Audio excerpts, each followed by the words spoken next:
So have you ever wondered what it is that a cybersecurity consultant actually does all day? You might think that it's telling people to update their password or to fix their antivirus, but there's a lot more that goes into the day of a cybersecurity consultant.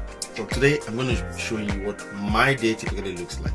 I'm going to be going through my day from the start of the day all through the things I do throughout the course of a typical day, leading up to the end of my day. So you're going to be joining me for a full day as a cybersecurity consultant. If you're new to the channel, welcome. My name is Femi, and I publish videos on this channel that help you grow and secure your career in cybersecurity. Provide tips, tricks, and how you can actually get to that next level in building your cyber career. I will suggest that you consider subscribing to the channel and also hitting that notification bell so that you don't miss another one of my videos when they drop. And if you're a returning subscriber, thank you so much for watching another one of my videos. And now let's get into today's video. So let's start.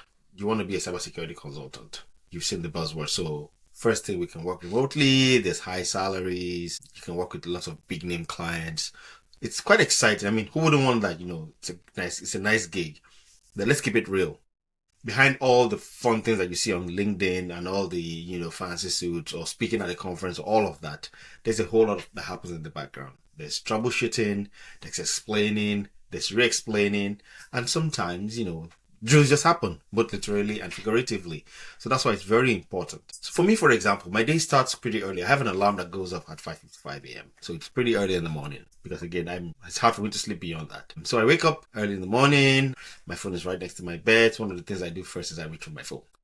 When I pick up my phone, I'm going through my emails. Sometimes I'm seeing that something has happened. Maybe an issue has come up overnight. Maybe there's been a job that has failed on one of our servers, or something has gone sideways, and I know I have to fix that. So that sort of gets me into the mood, knowing what files am I going to be putting out for that very day. So it's quite interesting, and no 2 days are the same. So when that happens, I go up to my morning activities. Say prayer, take a bath, and get something to eat, because who's going to go to work on an empty stomach? You need fuel to fuel your day. So always make sure you get a bit of food as you start your day. So if you like coffee, if you're a coffee person. So usually it depends on what my day is. Each day is different from the next. So I get into my computer.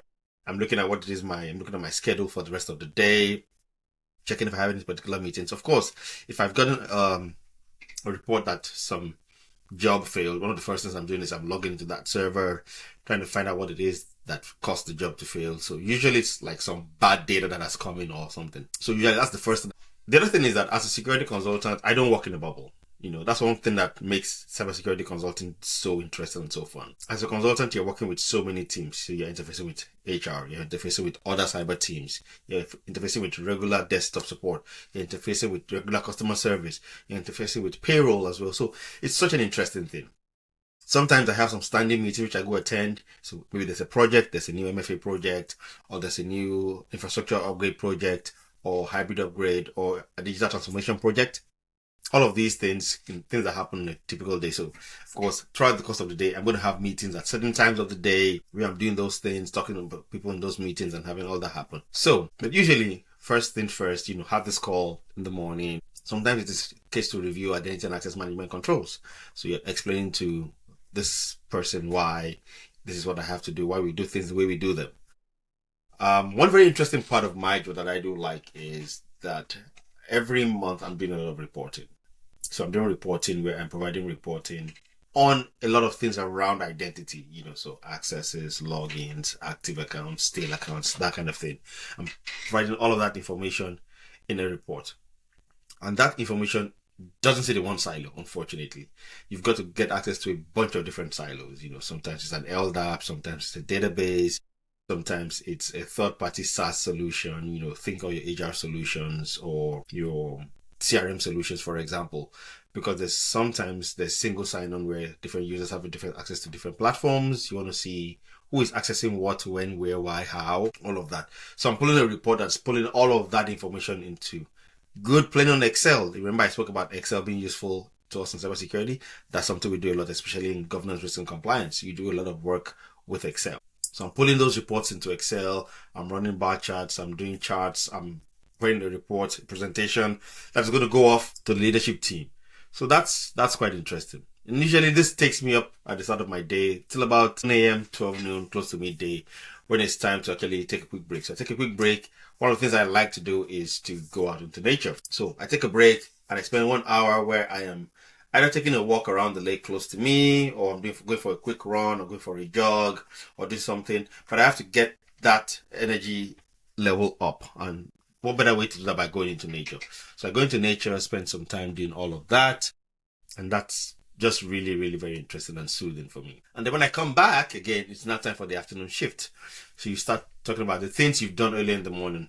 You know, I'm following up emails, I'm looking at Slack messages, I'm looking at Teams chats, I'm doing follow-up in case somebody has tried to reach out to me. Sometimes that happens. People reach out to me and say, hey, I need you to provide XYZ to me. And I'm saying, okay, I can provide that to you, but let's do this or let's do that. And of course, because I also provide a bit of support as well, a tier 3 support, I still have access to an incident list as well. So I do have to actually go look at my incident list and see, is there any incidents that require my attention? And I'm triaging that incident list as well. Is there anything that's urgent? If it's urgent, a VIP needs access to this solution now, then I'm dropping everything and I'm doing that again because it's higher the priority list. Or somebody is unable to log into their work remotely because some requirement to their VPN is not in place. Then I'm dropping that and doing that. But sometimes it's something like, I need a report sent to me of XYZ at so time. Then that's a little lower down the list and I can push that later. So you learn to work with the triage system where you're triaging what happens when, which one is higher priority, which one is lower priority. And you're implementing ITIL techniques here because that's one of the ways you're only able to actually get your job to actually flow freely, flow well. Otherwise, you're going to just be very haphazard and disjointed. It can be sad. So you do that, and then of course you spend the rest of the afternoon going through all of that, continue my reporting, and I love my reporting. I do that because I love working with Excel. I love when I run all those queries against the database, or I'm running an LDAP query, or you're doing a CSVDE to extract some data. That is so much fun. And that's the thing. Like I said earlier, this as a cybersecurity consultant, this is the thing. No one day is static. No one skill is most important. You need a variety of skills. It's like a basket of skills, if you will, that you have to have.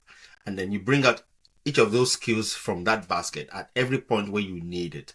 So do I need Excel skills at a particular point in time for my reporting? Then I pull that out and I do it well. Or do I need access to a database? Then I'm pulling up my SQL hat and I'm doing a lot of SQL interfacing with the database, querying data, pulling data, cleaning up that data, as it were. Or am I interfacing with third-party teams? Then my people skills come to play. We're talking to people, we're trying to find out what's wrong with them, what's their problem, what's their pain points, how can I and my team help solve the problems that they have. Consulting is very dynamic. You wear many hats. You're an analyst, you're an educator, you're a counselor, but you love solving real-world problems. That's what connects all those roles together. And you're always learning constantly. I've had a time when somebody said to me, I'm trying to do this, but it doesn't work. Even though there's a user guide, even though there's a KB that says, follow these steps, sometimes it's my job to just say, hey, you know what? It's a human connection. I drop everything I'm doing, get on the phone, call this person, and I walk them through, say, do 1, then 2, then 3, then 4 till we get to the end. People appreciate that. People tend to really appreciate that human connection. Even when we're a cybersecurity consultant, even when our focus is on cybersecurity, it's on confidentiality, it's on integrity, it's on availability, you can't deny the importance of that human touch. So where you can, provide that human touch because it actually makes the job a lot easier. So, and then usually about 4 or 5 p.m., I'm running up for the day. The thing that's left for the rest of the day, I make a little note, I put on a post-it, that's going to come in tomorrow. And then we go all over again. And I love what I do. So, for you, is cybersecurity consulting a dream job? For me, it actually is. It's like a walk in the park. Well, that's not true. It's not quite a walk in the park. But it's a walk in the park that has lots of surprises and twists and turns and maybe something exciting to discover along the walk. That's what I love about it. So, let me know in the comments down below. What do you find interesting about your day as a cybersecurity consultant? What do you do? I'd love to hear what you do as well. Put a note down in the comments. I read every one of them and I respond to every single comment when I get them. And thank you for leaving those comments. It really, really keeps us going. If you made it this far, thank you so much. Consider subscribing if you haven't subscribed yet to the channel. If you wonder what next to watch, check out this video where we compare cybersecurity to being in Hogwarts and sort it out into various houses in Hogwarts. And you can check out this video where we have a conversation with somebody who is doing a lot of awesome things about getting women into the tech space and getting women involved in cybersecurity. And until the next video, I will catch you in the next one. Stay safe and stay secure. This is Femi.